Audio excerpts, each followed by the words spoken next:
Mwaramutse neza, Yesu ashimwe. Turi hano kuri gusenga by Mama Ebenezer. Ndabasuhuje buri wese n'igihugu aherereyemo. Shalom, shalom mwese. Ndabasuhuje. Ngewe wumva kuri mikro ndi Mama Ebenezer. Karibu dusenge, dushyire Yesu hejuru. Amen. Reka turirimbe indirimbo y'Ijana na 33. Turaririmba igitero cya mbere n'icya nyuma na refrain yayo. Imana ihabwe icyubahiro.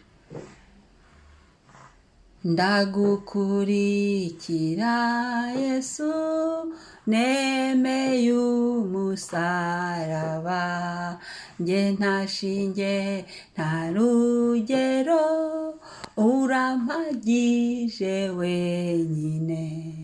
Ndagukurikira Yesu, ubwo wanguza amaraso, ndakwihaye mwami wanjye, kera waranyitangiye.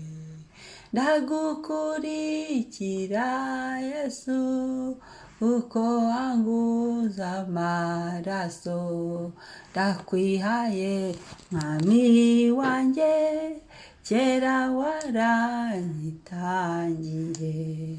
Kompa urukundo rwawe, hari ikindi se nshaka, ibinezeza by'isi simbishaka, mfite Yesu. Haleluya.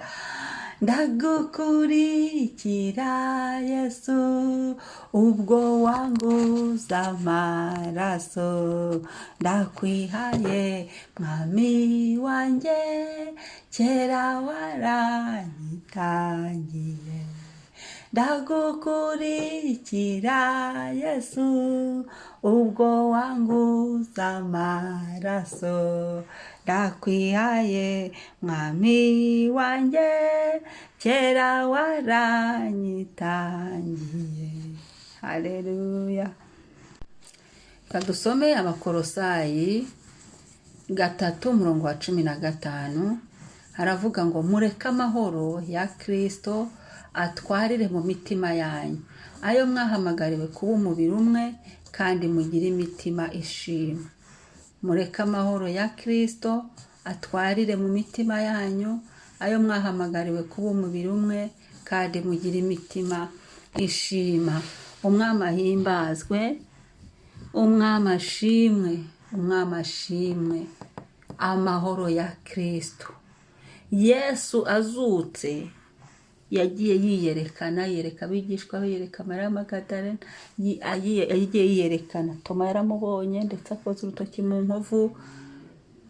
Ni henshi yagiye yiyerekana. Ariko hari aho yageze akababwira ngo nimugire amahoro. Turabisanga muri Yohana 20:21. Iravuga ngo nimugire amahoro, nimwakira amahoro abe muri mwe. Amahoro. Hari amahoro rero iyo twakiriye Yesu, Yesu umwami w'amahoro, ayo mahoro araza akatwuzura. None hano ijambo ravuze ngo mureke amahoro ya Kristo Yesu. Iyo dufite Yesu tugira amahoro. Aya mahoro rero ngo nimureke amahoro ya Kristo Yesu atwarire mu mitima yanyu. Haleluya.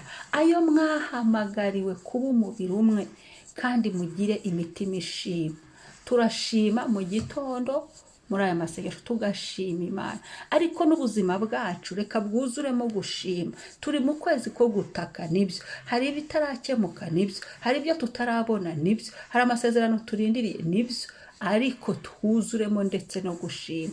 Uyu munsi imitima yacu ishime, ishimire Imana tukiriho. Haleluya. Imana itanga ubuzima, Imana iturinda, Imana tukaryama tukabyuka amahoro. Ni benshi bagiye.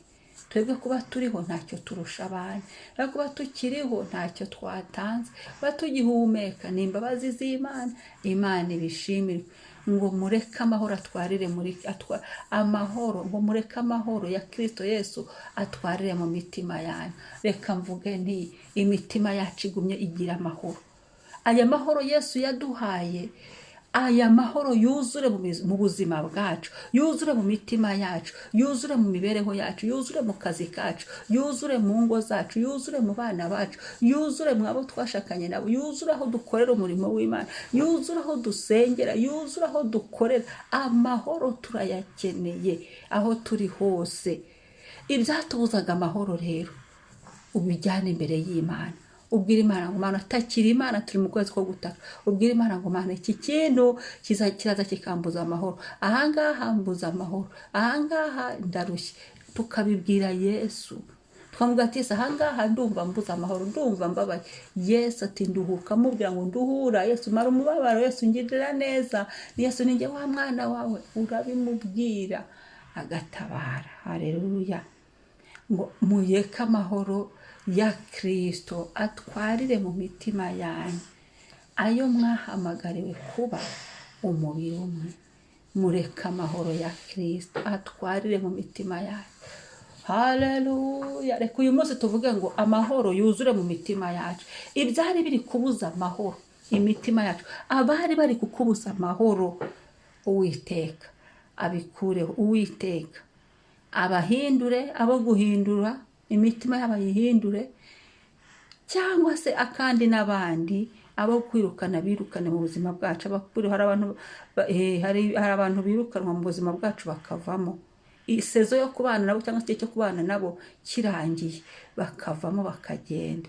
Amen. Kwabaho inshuti z'igihe runaka, hakabaho n'inshuti za sezo yacu n'ubuzima bwacu. Haleluya. Mureke amahoro ya Kristo atwarire mu mitima yacu. Reka dusenge.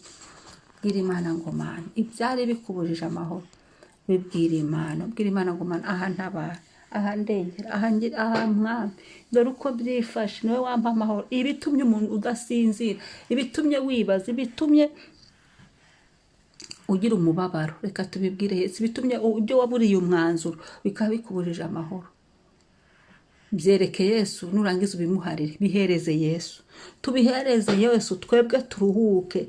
Aya mahoro Yesu yaduhaye, he kugira ikiyatubuza, he kugira ibiza kwijandika mu mahoro yacu Imana yaduhaye, uzigizeyo nodujeze. Amen. Amahoro abe mu mitima yacu, amahoro abe mu miryango yacu, amahoro abe aho dusengera, amahoro abe mu mibiri yacu, amahoro abe mu buzima bwacu, mu rugendo rw'ubuzima habemo amahoro, mu rugendo rw'agakiza habemo amahoro. Amahoro Kristo yaduhesheje agumye yuzure muri twe. Imana isingizwe. Mwami Yesu, turagushimiye, turasenze imitima yacu ngo igumye kuzura amahoro. Hari amahoro wadufatiye, hari amahoro waduhaye, hari amahoro wadusigiye. Aya mahoro nasakare muri twe, aya mahoro nabe muri twe, aya mahoro Mwami, mu mbaraga za Yesu, mu gukora kwa Yesu. Haleluya. Haleluya. Haleluya. Haleluya.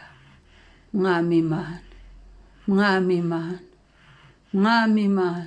Haleluya.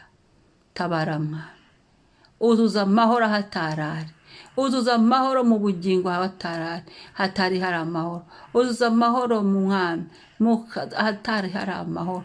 Uzuzamo amahoro Mwami, abo guhindurwa hindure, kugira ngo njyewe umwana wawe ngire amahoro mu mbaraga za Yesu.